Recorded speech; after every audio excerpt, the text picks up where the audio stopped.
What's up, guys? H&H Vapor back with another quick look at one of my atomizers, which is Big Dripper Rdta, also known as Rebuildable Dripping Tank Atomizer, Rdta. Alright, so what I want to do is just want to take a quick look. Since I carry them, I do sell them pre-built, but in case you guys mess up your coils or you just want to get bored and want to rebuild it, you're more than welcome to do it, and we could do this together so I can walk you through how I do this when I get it ready for you guys. Or if you're not one of my customers, please, you're more than welcome to take a look and let's do this together. Let's take a look at the new Big Dripper Rdta. Alright, so as soon as it comes out of the box, what we have in the box is a little Allen wrench. We have a little accessory bag. We will actually need some of this stuff. In the accessory bag, we get, I'm going to open the bag, so you get every kind of O-ring. Every kind of O-ring that they come with, you pretty much get that. Silica, that's worthless. What's funny about this is they include these two little micro coils, which actually do not look bad at all. I don't know if you guys can see them or not. They will be in the bag. You know, I'm not sure if all the companies do that, but they do. They did include some micro coils. Not that crazy stuff that they usually do with the silica, which is trash. Alright, so you do get a little accessory bag, you know, with every kind of O-ring out there, stuff like that. So it's a good thing, right? Why they include the little Allen wrenches, you will understand it in 1 second when we open the atomizer. So the atomizer does come without a drip tip. So this is how it looks. Alright. What this whole thing is supposed to do is you're supposed to, instead of opening it up and dripping on it, all you do is press on the drip tip and it activates the juice and it releases it on top of your wick. It holds 5 milligrams of juice, so it's pretty much, it holds as much as juice as my fogger does, 5 mils, which is more than enough the whole day. So let's get inside of her and see what we can put some coils in her.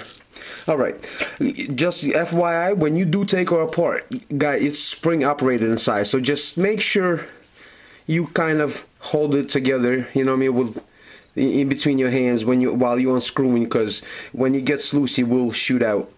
Depends on how strong some are stronger than others. Alright, so when we open her up, this is what we get.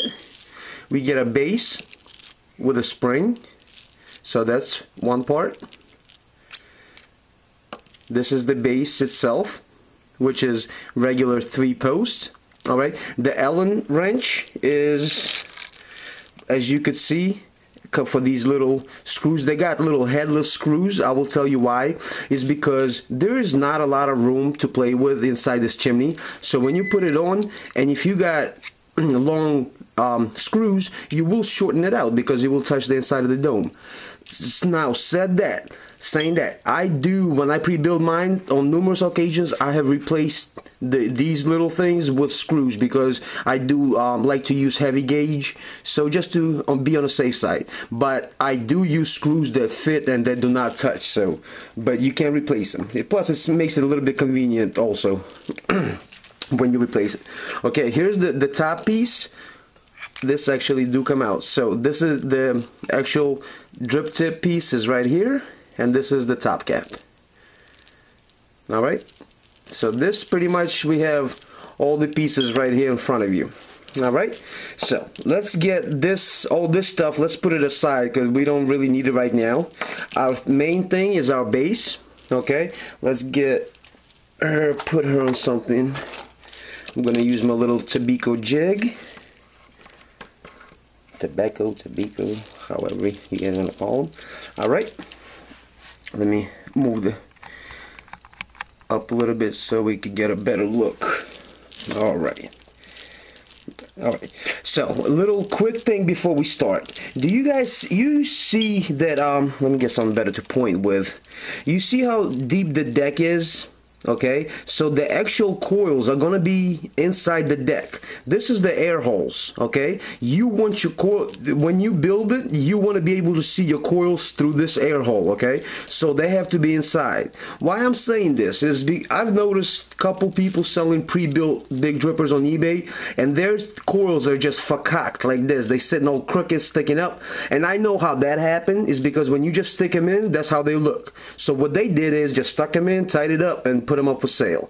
Well, the only problem with that is the vape is going to be hot as balls, and it's just horrible because there's no airflow that's cooling down the vape or the coils or nothing. So just we're going to do this the proper way, and we're going to do this together now, and I will teach you how we're going to do this to make your life easier. But we also going to do this both ways, just so you know, because I know not everybody is gonna have what I'm showing you. Okay, what it is what I took. I went to a dollar store and got one of their precision screwdriver sets. You know, regular cheap screwdriver comes with a set of 5 or 6, I think.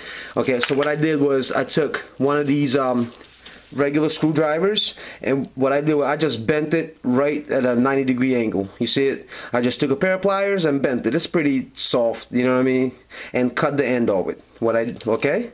See, all this, if you make this little ass tool right here, okay, this will save you so much trouble, okay? But I'm gonna do one coil with the tool and one coil without the tool, just so we can get both ends covered up, so you guys can get on with this in case you don't have it before you make the tool or anything. So you'll be all right. Trust me. Don't let this discourage you. All right. Next step is the coils, guys. What I'm using Tiger coils, which is twisted wire coils. Why I'm doing this is just to show you that that you are okay with large gauge wires like 22. Like twisted wire is pretty thick, so this is at least a 22, a 24, at least a 24. It would be it. So. Plus, my pre-built ones, I like to keep twisted coils on there. I call them lazy man's parallels, all right? Instead of without all the trouble of rolling a parallel coil, you know, I have a whole bunch of pre-twisted wire, and I just make coils on it and ready to go. So all I'm doing now is just doing it in front of the camera with you. All right, so let's get it on. If you have seen my videos before, you know I like to twist my coils with a regular screwdriver, with a blue screwdriver that's pretty much included in all kits. All right, yeah, I do use a coil jig. Sometimes I do, sometimes I don't. But in the coil jig, I have a broken blue screwdriver installed instead of one of the poles that comes with it. All right, so it's a regular blue screwdriver piece in there that I use. Alright, so why I'm saying this is I use it because it's easier when you install coils and tighten them down. It's easier if you can have a little screwdriver inside, so you won't damage the coil, you won't disform it and stuff like that. Alright, in the beginning here, right now you don't have. So let's get it going. Obviously, first thing you want to do is loosen up the screws, lift them up so there's room in the hole is nice and free, so we can stick the wire through it. I already did this previous to the video, so let's just stick the coil right through. Alright, we got one, and you want to definitely, when you put it, bring it out so it's on top, you know what I mean, coming out on top of the deck. I'll show you what I mean in a second. Come on, baby girl. See, what I mean is just bring it out so it goes on top, so you could just be easier to pull, because if it goes inside the deck, it's a pain in the butt. So I stuck one coil in there. See, it's sticking out like that. Alright, let's move it on to the next coil. Flip her around.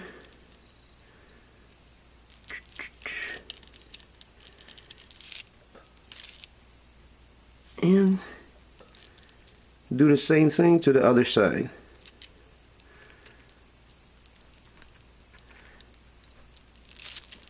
Let me do it in front. And same thing, you want to grab it and kind of lead the leads to the top so we can pull it easier. You see it? So we can, because if you don't pull it up, it's gonna get tangled up. All right, so now when we got the coils through like this, all right, now we want to just pull it through so they'll get inside the deck so we can start working on tightening them down. All right, so now is just kind of push them through into there. That's why I tell you to kind of lead your leads on top of the deck, because it'll be easier, you know what I mean, it'll be easier just to, they'll slide right in there. It's not hard at all. You see it? You just pull it, the coils don't get disformed or anything. So I just kind of pulled it through and got it inside the deck, so it'll be easier to work now. All right, now is where we want to use our screwdrivers, you know, because now is when we would be tighten up the post, and that's when we don't want to mess up the coils. So this way, by sticking the screwdrivers in there, you will keep its form. All right, let me get my little screwdriver as soon as I find it. All right, what I'm using a different screwdriver for the sake of the video, just so it'll be a little bit quicker. All right, you want to leave around 2 millimeters of lead from the post to the coil, because we are going to have to move it around. You want to get around, see, around there. We are going to have to move it and arrange it in its place once we tighten it down, but this is where you want to keep it. I give it around a millimeter or two away from the post, about a 1/4 of an inch. All right, so let's tighten down the middle first, because that's where we got both. Keep them both in its place. Obviously, this is a situation where it's real easy to pop a lead, okay? So I'm not gonna do too tight here, because for the sake of the video, because you know, guys, you know I'm not a professional, so I don't do much editing. I like to keep it all in one shot. So I'm gonna do it just enough so we can get it working. As soon as I can get it in the hole, and we'll be all right.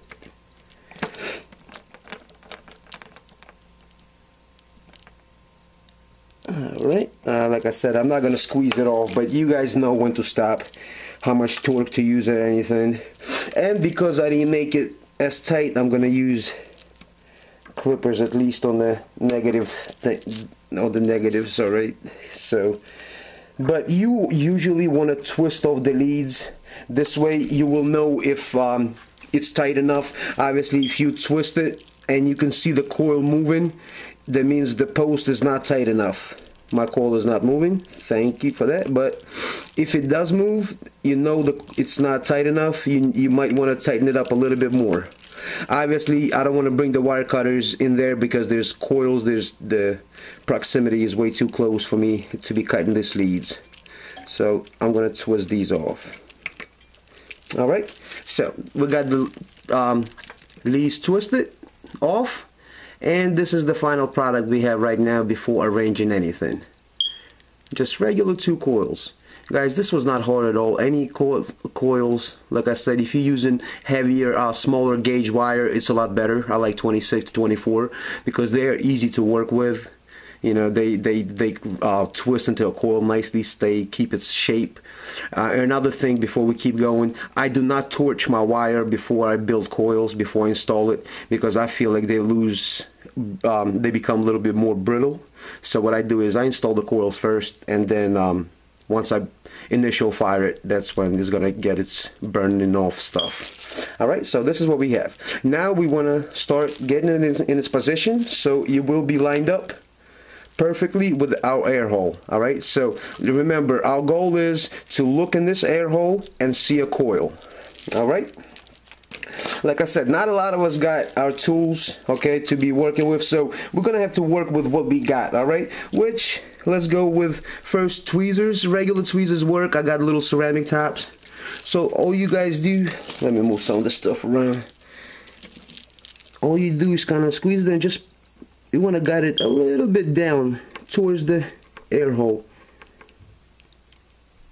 All right, we got one.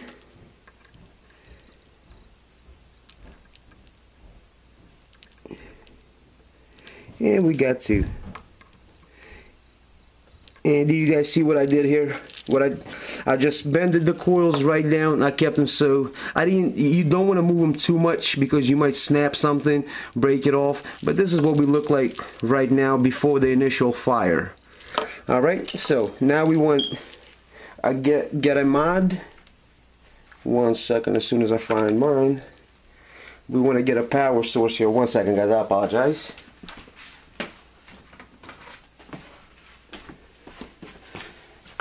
Ooh. Get a little toke here before continue while I'm getting my battery together. Get a little vape here. 1 second. I'm vaping on the 5.0, Fogger 5.0. Their freaking tanks are amazing. This is what my little baby Fogger 5.0. I know you can't see it probably. Okay, here you go. This is my baby right here. Of course, on a IPV. Oh, right, IPV, and go Ravens. Baltimore Ravens, that's right. Alright, so I got the battery source. Actually, I did not get the right mod.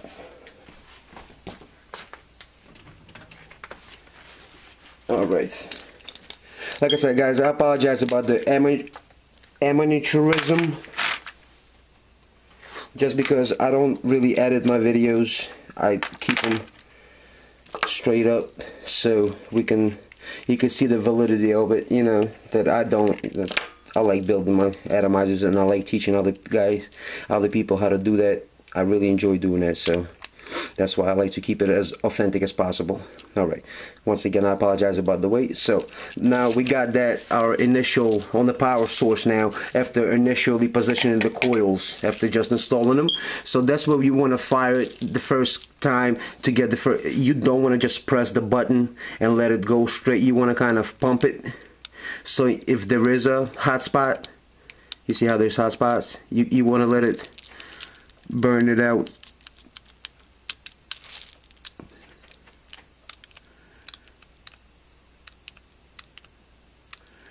Alright, so we got it initially fired.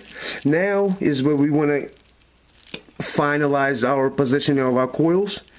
Is just kind of what I like to do. I like to grab it with these electricity resistant tweezers and fire it while I'm doing that. It kind of welds them in a spot. 1 sec. I know it's a little bit uncomfortable for me with this, so I apologize about that.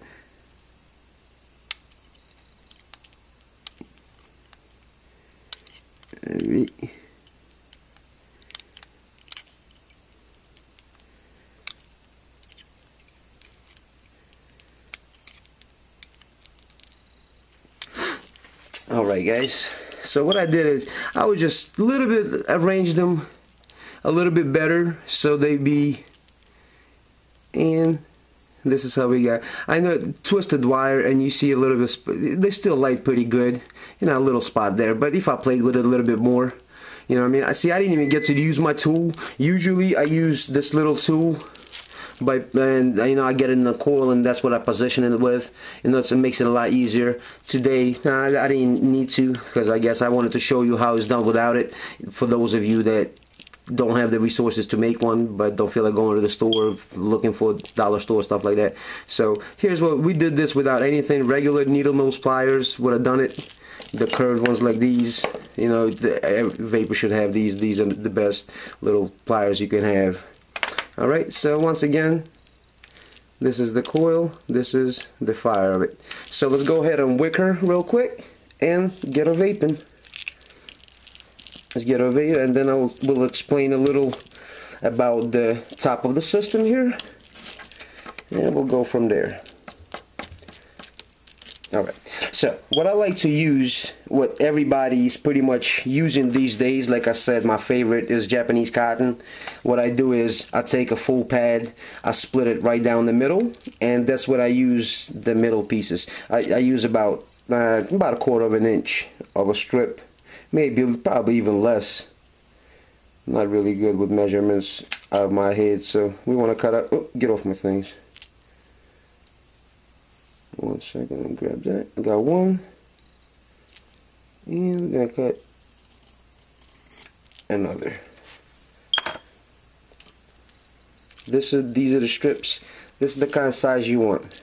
Alright, in the dripper you want it, you know what I mean, your coil, you do like in a regular tank, you want your coil to be moving around in and out. In the dripper you can make it a little bit tighter, because especially the ones that burn hot. So let's get her in there, kind of get the end wet and get her in there. And once again, that's where tweezers kind of useful, because we're dealing with a deep deck. Kind of catch it and pull it through. So this, we got one. Let's get to the next one. And we'll put in the next one.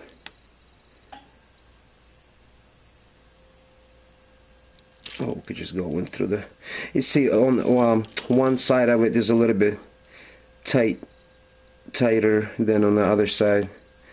And as soon as my crooked ass can get it in there, we can get it in there. Alright.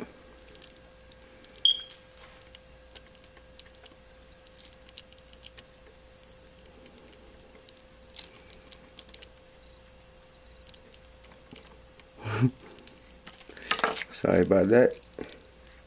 And kind of pull it through. Alright. So now you want to get the part that you got wet. Want to just clip that off. 2 pieces of Japanese cotton, regular length of a pad. You want to take a little screwdriver, a little tiny screwdriver, so you could work with, you know what I mean, get it all up in there. And you want to tuck in the tight corner first. Okay, you tuck her in first. This is how I do it on drippers. You tuck one side first, and you tuck her under the coil towards the back. Alright, and it's easier to go through the air hole, but you need a skinny screwdriver. Okay, once again, when it comes down to wick and drippers, guys, you want to make sure the front of the coil, the part that meets the air hole, you want to make sure that part is exposed to the air. You don't want the cotton blocking the air hole or blocking the front of the coil. Remember that, please. You want to make sure the front of the coil is always exposed to the air hole. Alright, so we got that, and when you're looking through the air hole, you want to be able to see a naked coil. So we got one side, and we do the exact same thing to the other side. It's really like wicking drippers is really not a problem, like nothing, as long as you do it properly by following the rules, by not blocking it, not having too much cotton touching the actual coil, because you will just keep, you know what I mean, you need some oxygen on it also, as you know, for fire to burn hotter. You do need oxygen. So just make sure when you look through the air hole, you do not see cotton, but you see a straight up coil. Alright? Oh, sorry about that. So let's look how she looks. Alright? One side under. You want to look through this air hole, and you want to see a naked coil. You see the coil right there? See the coil right there? That's how you want it. She's wicked. Let's put her aside and get to the part of our part that we put aside a little bit earlier. Is the rest of the part. We're gonna fill her up. And so let's put her together. Okay, the drip tip goes back into the fat part first, and I will teach you how to fill her up properly. Alright, so this is the part that we put together. That we stuck the drip tip back into the top cap. So what we want to do is put it down on a flat and push. So you want the big part being flat on it. Let the drip tip go in inside, but do not touch the drip tip, because you want it to be flat, because if you want to have it cocked a little bit, the juice will come out. So just get it straight, lay down. We'll take our juice. We take our juice and we fill her up.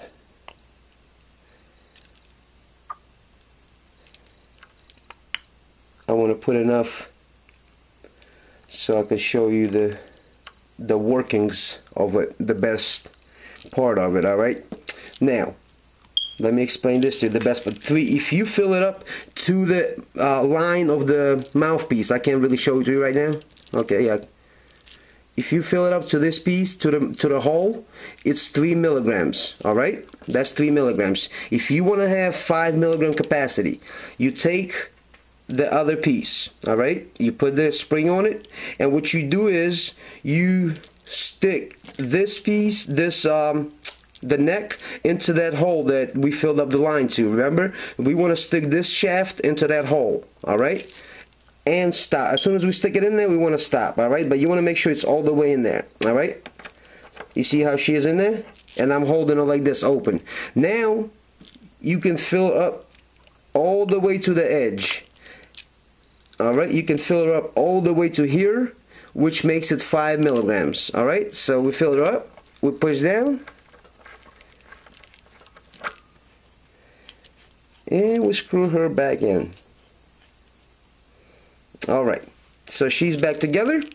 Now we want to get a paper towel. We want to grab a drip tip, using a little 2-puff drip tip here, which, guys, for my customers, these are available with big drippers. So go ahead, if you're getting a dripper, go ahead and ask me about it. I will give it to you. So we install the drip tip, and I'm going to show you. I don't want to press on it because it starts coming up. I want to show you what's happening while I do that. Okay, let me get in front of this camera so you can see the hole. 1 second. All right. There's a hole. There's a tiny hole in there. I apologize for the lighting. You can see it. Do you see as I'm pushing it, that little stuff coming out of it? You see it? It's just I'm pushing it upside down. There you go. You see the hole? You see I'm pushing and the juice is coming out? So when it's sitting on top, of the atomizer, you could just spray. But okay, you want to press, just realize that when you press that 1 or 2 times, you probably expecting instantaneously being on top of the cotton. You got to remember that little tiny hole, it releases the juice, it has to run down the wall and then fill saturate the wick. So what I do is I saturate the wick, I hit it how many times I want to hit it. When I put it down, that's when I press it a couple times. So it has the time while it's sitting down getting ready for my next time. It saturates itself and everything is fine. So when I pick it up on my next hit, it's perfect. I don't need to do that every time. So just push it when you're done hitting it, and for the next time it'll be ready. So we pushed that a couple times. Remember, I left the wick. That's why I left that wick dry on purpose, so you could see how these are a couple presses that I pressed. You see that? See all that stuff right there wet? Ooh, right here. You know, the couple times that I pressed. You know, obviously the first time you don't want to wick it by pressing it. The first original time, obviously you want to wick that. I mean, wet it yourself. Saturate the wick yourself, just like any dripper. Remember, guys, this dripper works as a regular dripper also. So if it's not somehow, for some reason, you don't like the top, it's not like whatever the reason might be why you have a problem with it, you can always just take off the top and it's ready to roll. All right, and you can use it as a regular dripper, so you don't have to actually use that little pumpy thingy if you don't like it, or if something breaks down the line on you. You know, you gotta make sure. Before we keep going, let me real quick check the ohmage while we're doing all this. Before we start it, before we go any further, let's just check the ohmage just for little information for us. We want to see what it do. So we got it at 0.39, which I will call it a 0.4. 0.4, and that's 1, 2, 3, 4, 5, 6, 7 rep coil. It's a 7 rep coil. I would say this laid parallel, but I would say this would be the same, about 24 gauge, 7 rep 24 gauge, you would get about 0.4 ohms. All right. I call my little twisteds poor man's parallels. Just because you don't have to go through the trouble of, twisting parallel coils. You could just have already some wire pre-twisted, and voila. All right, so we got a little power source to it. So we gotta go. I might have flooded it a little bit. So we're gonna line up the air holes. You want to line up the air holes on the on the top cap, and line up the air holes on the base. Guys, remember that there's a couple options for holes, so when you make sure both holes are open on this side and on this side. All right, so let me lift up this camera a little bit so we can see her hitting it. 1 second, let me try to move that up. Yeah, let me move that camera. Sorry about it. Like I said, once again, guys, you know I do this so we can have it all in one shot. All right.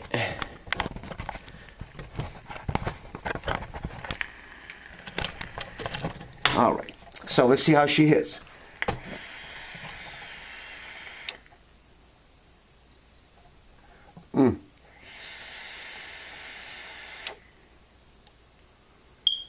And she's a chucker, but I sure do love her.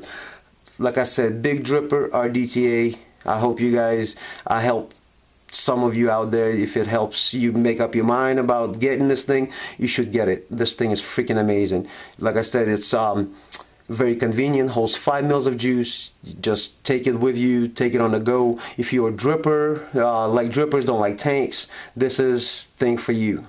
Okay, if you're a tanker, don't like drippers, this thing is for you. Once again, let's hit her again and see you later.